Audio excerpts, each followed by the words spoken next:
What if I told you the ANC, yes, the ANC, just admitted that the DA governs municipalities better?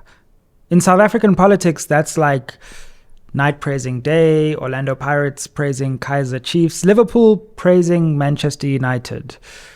Stick around to find out why this is a massive moment in the upcoming election and a major own goal for Congolose. Spread the fire. Welcome back to SMWX, or the Mpofu-Walsh experience. I'm Mpofu-Walsh, and on this channel we explore South African politics through interviews and analysis. And my goodness, not a dull day. There is never a dull day in this republic of ours. 1 minute you're hearing criminal syndicates run the government, the next minute the ANC is having a whole councillors roll call. Firstly, what is this roll call, by the way? Is this like a statutory thing? That's dololo. It's just, there's no more NECs anyway. It's just like, okay, everyone just come together and let's talk. So this roll call, you know what? Let me just play the first clip from this roll call. Uncle Gwede, Mantashe.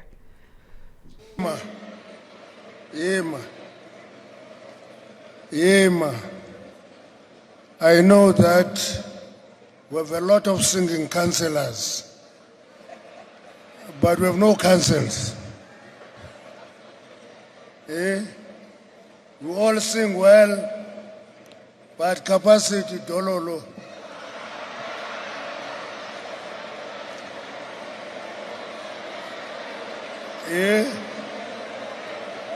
Yabona, no mamela.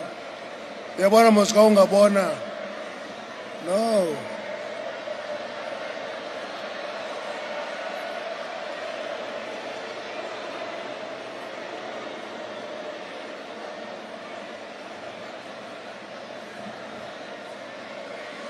Nanso okay.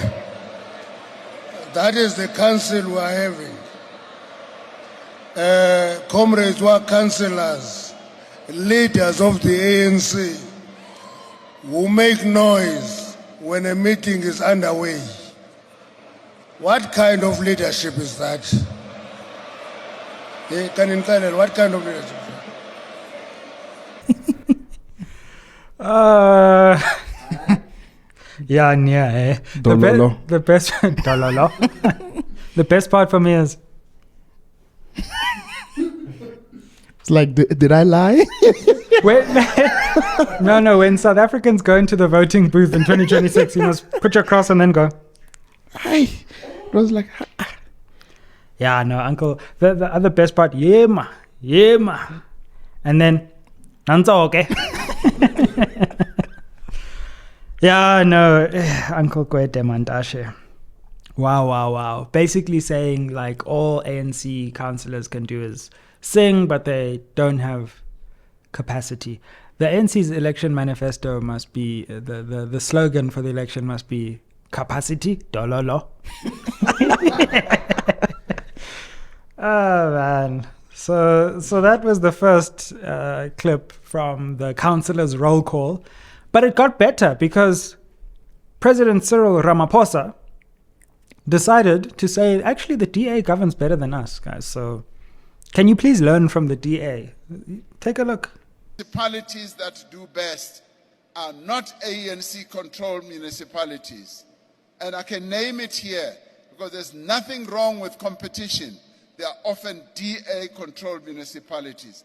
We need to ask ourselves, what is it that they are doing that is better than what we are doing? And there's nothing wrong with us saying we want to go and see what Cape Town is doing.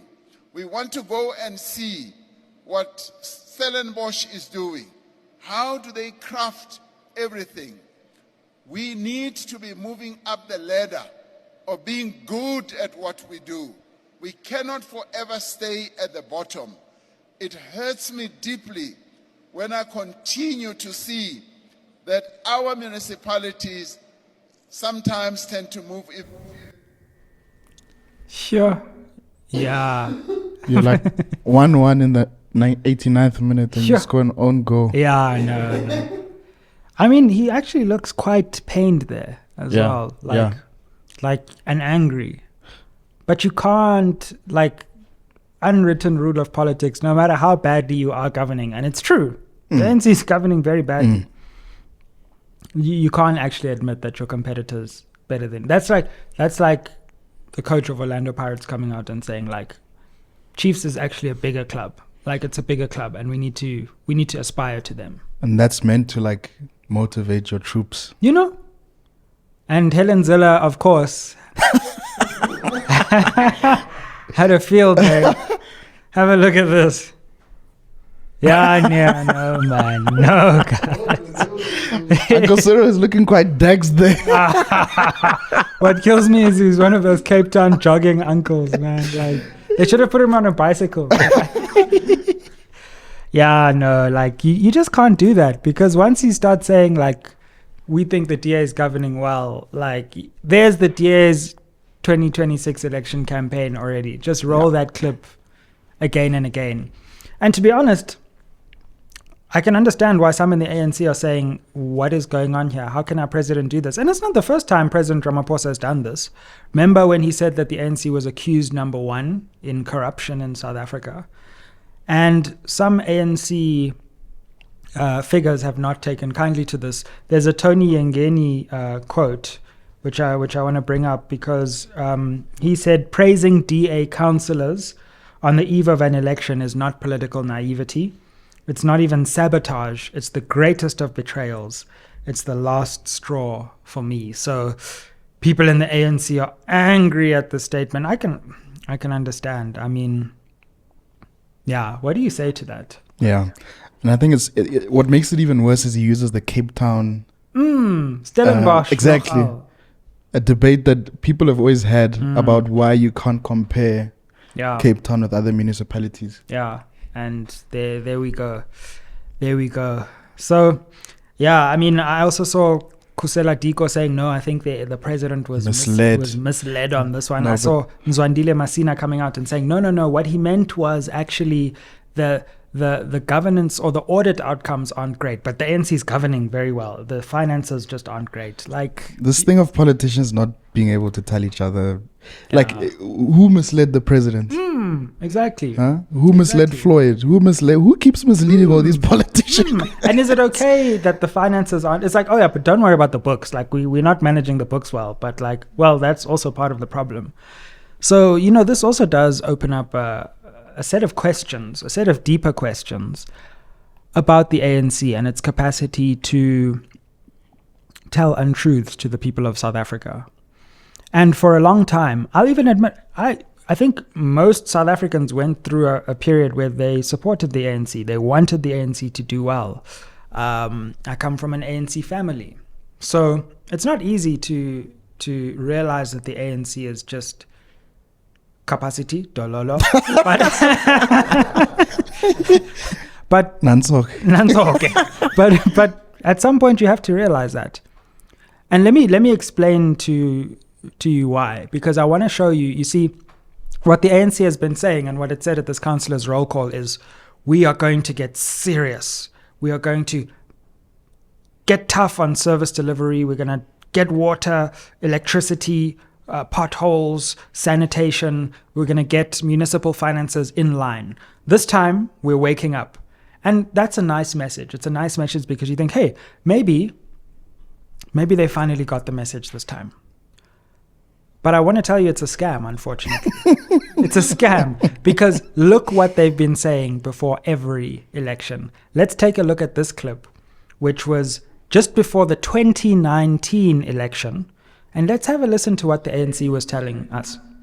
Mbalula, welcome to the show. What's this Tumamina business?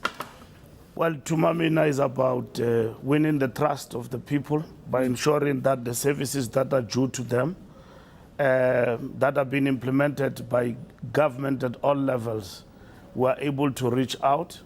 But over and above, it's an emphasis on our own obsession with people's problems or people's challenges, not obsession with our own internal fights and challenges that we have. So that is what Tumamina is about, to resolve and fix things Is this the launch of the election campaign? Are you just going to brush yourself as the ANC and say, oh, look, we've done so well. This is who we are. We're so nice.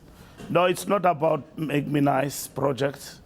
It's about even where our own, local government or government has actually failed the people, or certain individuals who have actually failed the people. It is also about that, to say that where we've got these challenges, how do we fix them? And it is the ANC that get behind its government to ensure that we fix things. And it's not an election campaign, it's about getting... So there we go. That was 6 years ago. Everything was going to change. The ANC was going to get serious about people's problems. They weren't going to get serious about the internal struggles. What happened? The country got plunged into the load shedding crisis. Unemployment did not increase. Poverty went up. Service delivery did not improve. Water has been in short supply in many communities, especially the poorest communities of South Africa. And so this is a gimmick that we hear from the ANC the whole time. The only thing the ANC can do now is not talk, but act. And even if they act, it's late for them. But this idea that you can promise people that we're going to get serious in the future is absurd at this point. But if you don't believe me now, let's go back to 7 years ago, to a different ANC SG, and let's see what they were saying 7 years ago. Around the country in our municipalities, almost 7 municipalities under stress, we urgently instructed all ANC leadership across the country to visit these municipalities. We will be looking at service delivery challenges, especially around water, sewage, waste removals and infrastructure that need maintenance and repair. And on a weekly basis, we will be getting reports on progress made. As we have said, we have embarked on a Tumamina campaign, and Tumamina campaign is about fixing community issues. Caused by who?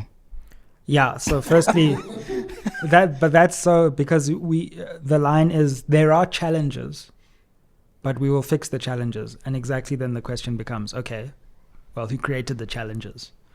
But also, we heard there are going to be weekly reports. 7 years ago, weekly reports from municipalities. So maybe actually let's not get any reports, because weekly reports don't seem to go well. We heard that councillors 7 years ago had been urgently instructed to get services right. It's a gimmick. It's PR. It's just there to make you feel like something might happen. And unfortunately, platforms like this exist to remind you of what your lived experiences have been for the last 5 years, 6 years, 7 years, 10 years in South Africa. What's also nice about that clip is it's a different SG, it's a different faction of the ANC. It doesn't matter which side of the ANC. You can't slice the particular slice of the ANC cake that you like and think that this slice it's the whole ANC cake that is invested in this problem of failing to govern South Africa appropriately. So let's come back to the present, because this is what the current SG of the ANC said is going to be happening over the next 100 days. The NEC directed councillors to ensure that by the end of the next 100 days, visible progress must be registered in core service delivery areas. Potholes must be repaired. Refuse must be collected on schedule. Water leaks must be fixed without delay. And street lights must be functional. Where housing projects have stalled, councillors must engage with communities and government departments to remove blockages and ensure progress. No ward should be left without clear signs that the war plan is being implemented. Councillors were further instructed to lead by example in restoring discipline, humility, and integrity in public life. They must not only reject corruption and nepotism, but actively expose and report it whenever it occurs, even within ANC structure. Actually, like, how do we still in 2025 ask about streetlights not working? Like, how do we even begin the conversation about economic transformation and all those things? Absolutely. When no water comes out of taps. Yeah. Street lights don't work. Like, there's potholes. I'm just scared of this G20. Never mind, like, the next 100 days. What if world leaders come to Joburg and there's no water? Maybe we must submit a tender to have scoopers of water for these G20 leaders. but like, also, I think the SG is misled here because you're supposed to report about the first 100 days, not the last 100 days. Yeah, 100 days. I thought we just had 100 days. Like, no, it's crazy. But what also gets me about that is the way the script is so similar to what Ace Magashule said. It was like, we're going to instruct our councillors, they're going to put a time frame, we're going to do basic things, streetlights, water, etc. So it's almost as if, like, in a shelf in Lutuli House, there's like a local government election plan, and it's like, okay, a year before the election, the SG must come before the nation and talk about how they're going to get serious about service delivery. And we know these are the election conversations, and I don't know if we will talk about it, but there was a clip in one of the briefings that they had on the sidelines of the NEC meetings where they were asked about the water crisis. And the response was, well, we'll talk about that on the election campaign. Which is like, how do you delay a conversation about water to the election campaign? So, but the one thing I don't know is, like, do the ANC leaders, wherever they are, really believe what they're saying at this point? Or is this just like, hey, we've got nothing to lose, lying is the best way, or bringing out the same old promises is the best way? I think it's the last kick of a dying horse. Yeah. They've got to throw everything at it, I think. But interestingly, I'm interested in what you think. You're Cyril Ramaphosa, President Ramaphosa. You've got more or less about 2 years or so before your term ends.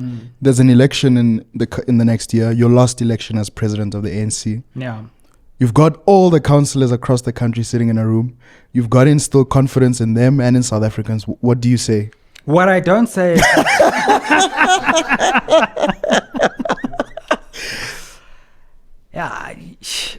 I don't think there's anything you can say, and I think that's the problem with the ANC, is that they think it's about what they say and not what they do. I don't call the councillors in to some big PR exercise. I, as the president, call them individually before and say, I need progress on service delivery in 100 days. And then when the progress happens, then I call them together and I say, hey, in the last 100 days, you have fixed this many streetlights, And if you do that, cool. But until there's genuine progress on the ground, I don't think there's anything the ANC can do anymore to convince South Africans. I think that's what scares them. Yeah. And that's probably why we see and hear things that they're saying now. Yeah. Well, tell us what you think. I mean, I don't even know. The C in ANC stands for capacity. No capacity. Yeah, exactly. And tell us what you think. What do you make of all of this? Like I say, sometimes on this channel, we just have to laugh so that we don't cry. But I genuinely worry that the ANC doesn't know what's coming for it in the local government elections, because South Africans sent a very strong message in the last election. And somehow the ANC ended up with all this power, and they kind of fell back into their old complacency. And it's almost like now South Africans have to speak even louder than in 2024 to get the message across that the way this country is being governed, has been governed, the way hunger is gripping the country, the way poverty is gripping the country, the way inequality is worsening, the way criminal syndicates, we didn't even talk about crime in this episode, have taken root, is simply unacceptable and dramatically disappointing. And it doesn't seem like the message is getting through. And that's the scary thing for me. Like, share, subscribe, comment down below. Let me know your thoughts. And keep it locked on SMWX. Make sure that wherever you are, whatever you do, and wherever you go, you are not capacity, dololo. Aye. Aye.